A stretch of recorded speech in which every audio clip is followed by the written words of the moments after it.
Hi and welcome to Chess TV. This week we've got a great episode for you. In the opening school, Amelia and Alfred will unlock some more of the secrets of the Nimzo Indian defense. Albert will show you a special tournament played in Germany, and I'll challenge you with a new chess puzzle. After that, Arne Johansson will bring you to the Nordiska Museet in Stockholm to show you some more chess history. But first, thanks to an early finish, Hu Yifan, the 17-year-old Chinese wonder and women's world champion since 2010, will continue her reign for another year after defeating the challenger Humpy Conero from India in the World Championship match in Tirana, Albania. The 8th game of the match finished in a draw as Humpy Conero clearly lost the ambition to try and equalize the score in order to proceed into tiebreaks. Yifan won 3 games and 5 were drawn for the final result of 5.5 to 2.5 in favor of the defending champion. Congratulations! Speaking of World Championships, a contract was signed last Saturday for the 2012 World Chess Championship match between the reigning world champion Viswanathan Anand and the challenger Boris Gelfand. The 12 Games World Championship match will take place in May 2012 at the Tretjakov Gallery in Moscow with a prize fund of $2.55 million. It's for sure going to be some match. We'd also like to congratulate Magnus Carlsen, who pulled out an all-important last round victory with the black pieces against Hikaru Nakamura and took the winner's trophy at the 6th Mikhail Time Memorial in Moscow. Carlsen shared the first place with Levon Aronian but had a better tiebreak due to more games with the black pieces. So, here's the promised opening score with Amelia and Alfred.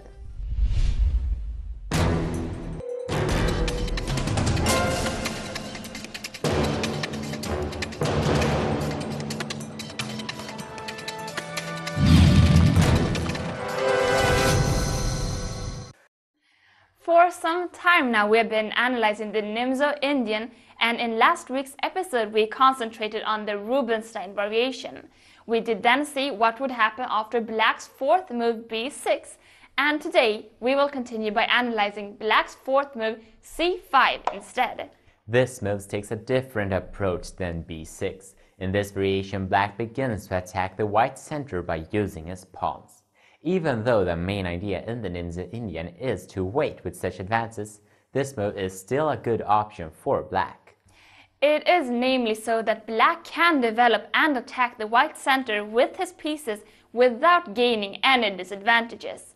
But that does not mean that it's bad to fight back in the center with the pawns, as the variation will show.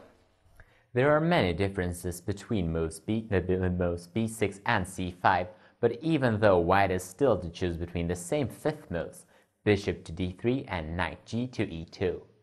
These moves might seem rather timid and not especially threatening, and bishop to d3 isn't, but knight g to e2 forces Black to play more actively in order not to fall behind.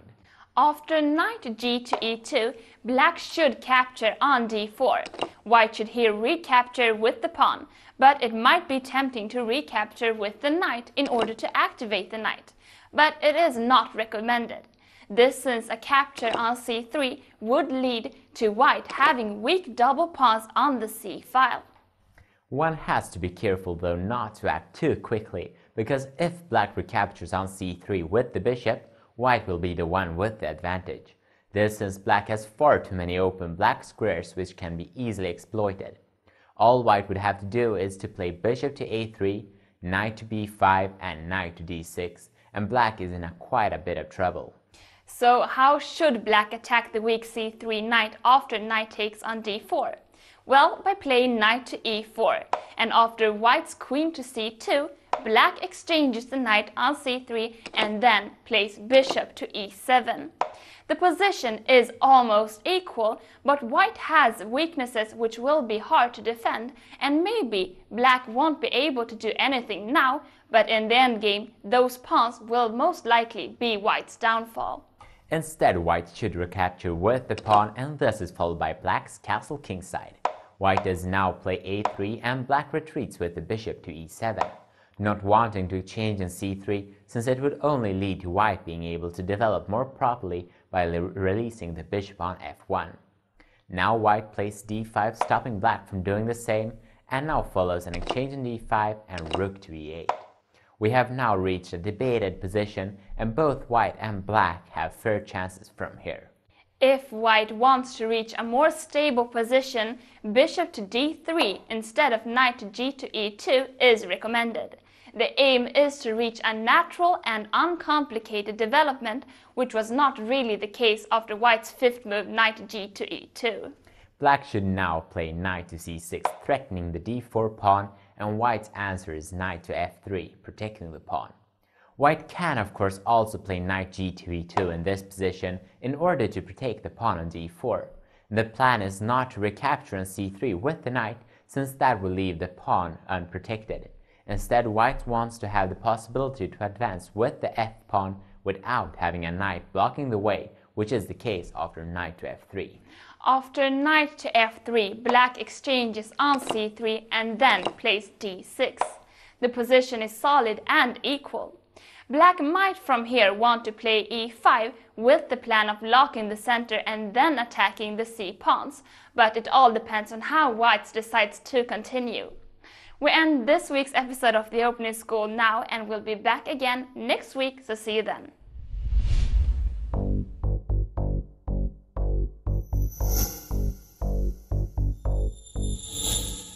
On October 30th in 1961, 50 years ago, the Federal Republic of Germany and the Turkish Republic joined in an agreement for the recruitment of labor.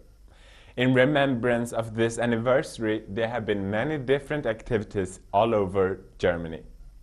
The intercultural chess club Satrank Club 2000 is very experienced in these kinds of events, not the least because they organized a tournament for the 40th anniversary 10 years ago, as well as a lot of other intercultural chess events, of course.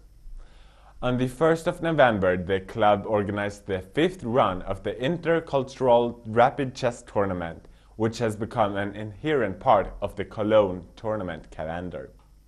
The Turkish Consul General, Mr. Mustafa Kemal Basa, donated additional prizes for the tournament winners.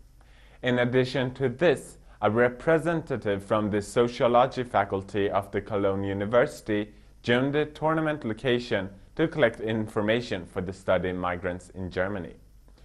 The tournament was started off with a minute's silence in memory of an active member of the Satrank Club, Mr. Sava Gavrilov, who recently passed away.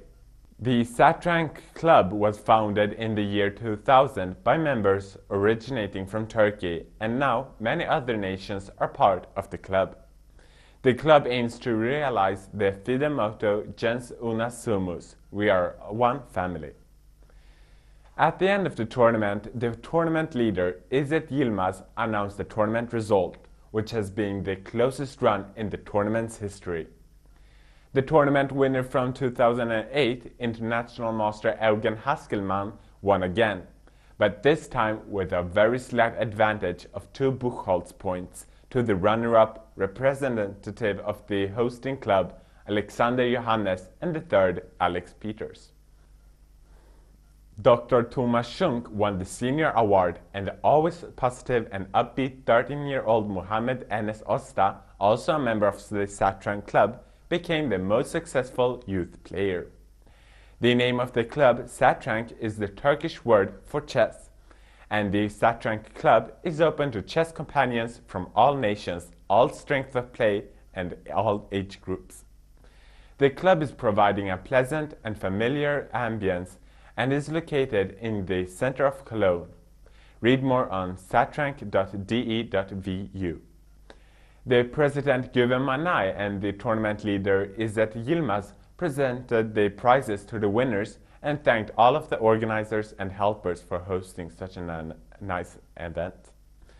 A week later, the club hosted the Cologne preliminary competition to the German Chess Cup, the Danek Pokal, which was won by Alex Johannes, the first member of the Satrank Club to win it. We'd like to thank Mr. Güven Manay, Alexander Johannes, Rita Kotsa-Burim Salimi, and Abuzer Akpinar for the information and the footage. You created a really great tournament, So keep up the outstanding work.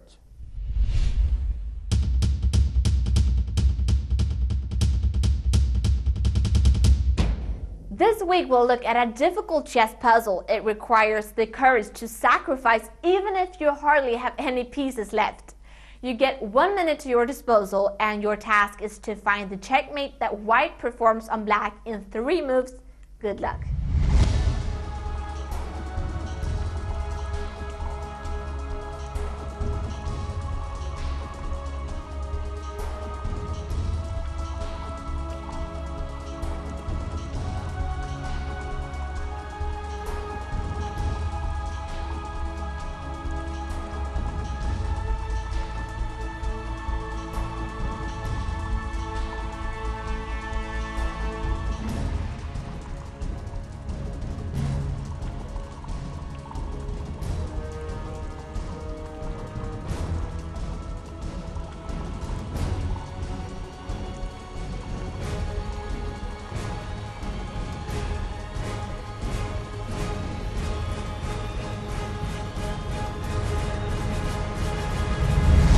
We see here that white can check by moving the knight, and we have to keep in mind that performing other moves than checks are dangerous in this position because black has 2 more pieces than us, and also because if we wouldn't check, black would be allowed to choose his moves freely and he could then easily escape from this deadly position. So we'll move the knight, but the question is only where. We have 6 possible squares to jump to, and that's quite a lot of moves to analyze. So it's therefore a good idea to sort out the candidate moves and only analyze the best of them. If we imagine that all moves in which the knight lands on a square from where he's 1 move away from a check is a good move, we can at once figure out that knight f3 and knight f7 probably are the worst moves here. So what happens after knight captures on h7 check? Black has here 2 options. Either he captures the checking rook with his rook or with his knight. If black takes with the knight, we can play knight to f6 checkmate. But if black instead takes with the rook, we are no longer able to checkmate in 2 moves. Therefore, our first move must be knight to e4 check. And now the rook can't capture our rook any longer, so black is forced to capture with the knight. Now the f6 square is guarded by the knight on h7, but don't worry, because what we do here is play the very interesting move rook to g5 check, forcing black's knight on h7 to leave his square. And when he does, we are free to play knight to f6 checkmate. Well, I hope you've noticed that you're getting better and better at solving these chess puzzles. This was really a difficult chess puzzle, but still an excellent example of how to prioritize candidate moves to save some time. Great job, everyone!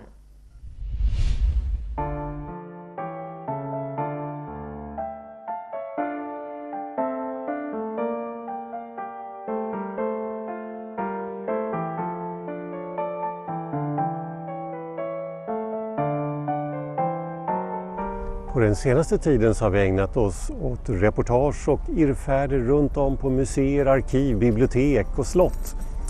Och idag så har vi tagit oss till Nordiska museet. Och vi hoppas väl på att få se fina schackobjekt även här. Men normalt så förknippar åtminstone jag Nordiska museet med ganska moderna saker i svensk historia. Men jag hoppas att vi ska få se lite spännande saker från olika tidsepoker som har schackanknytning idag. Och en del med kunglig anknytning också. Så låt oss ta oss in från mörker och kyla här i novemberkvällen in i Nordiska museets samlingar. Så kom igen!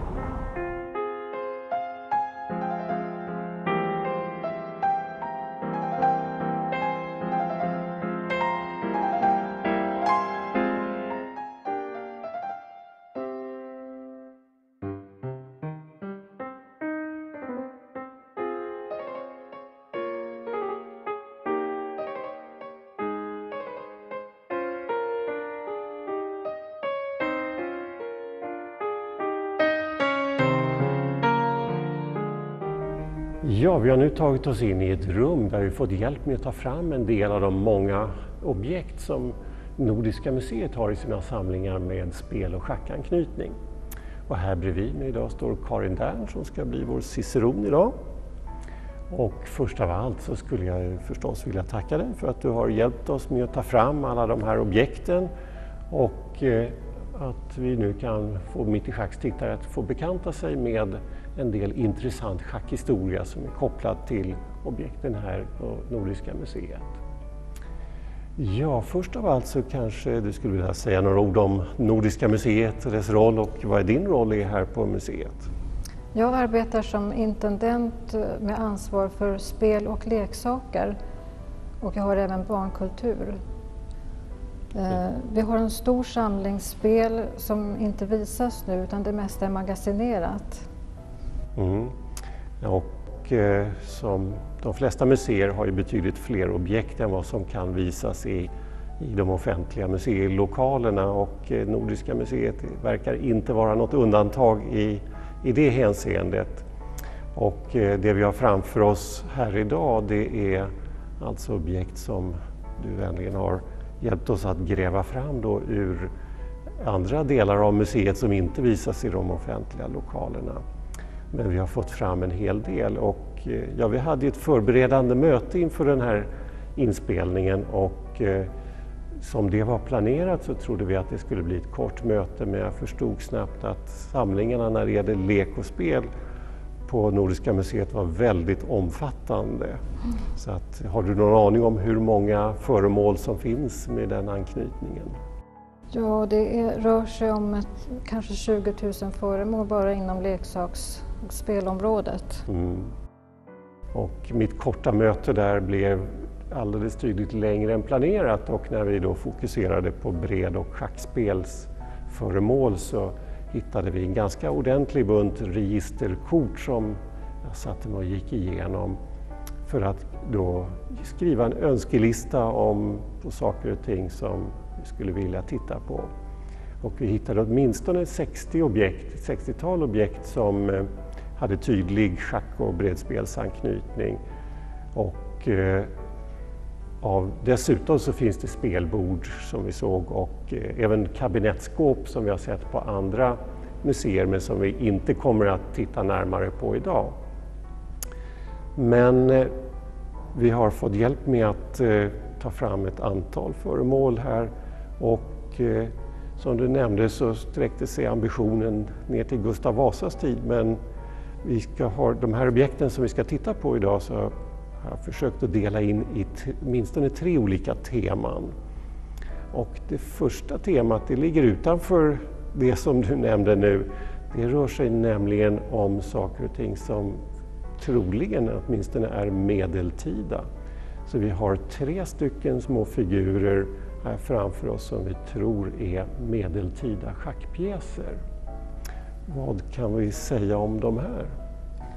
De verkar vara tillverkade i elfenben, men vi vet inte så mycket om bakgrunden utan många föremål har ju kommit till museet i slutet av 1800-talet och det är ganska anonyma uppgifter kring dem. Ja, om vi ser, det här är ju 3 figurer som är väldigt likartade och de liknar ganska mycket det som vi har sett på Historiska museet, en gammal schackpjäs där som då är en fotsoldat men som också väldigt mycket liknar de pjäser som är torn inom Louis-pjäserna, den uppsättningen. Problemet med det här är att den sortens pjäser i de ännu lite äldre medeltida pjäserna de var fotsoldater och var bönder. Så att skillnaden mellan bönder och pjäser som var torn kan vara väldigt svårt att avgöra faktiskt, vilken som är vilken. Men eftersom det här är 3 stycken pjäser med fotsoldater som är väldigt likartade så är det väl en indikation att det möjligtvis skulle då vara bönder. Men ni har ingen närmare beskrivning förstår jag av de här pjäserna. Utan det är väldigt kortfattat, det står bara schackpjäser och sen tror jag att det står vem som har skänkt dem. Ja, vi får väl i stort sett nöja oss tror jag där med det materialet att det här ser ut att vara medeltida schackpjäser i elfenben och möjligen så är det då bönder. Men det får förbli en smula ovisst faktiskt här.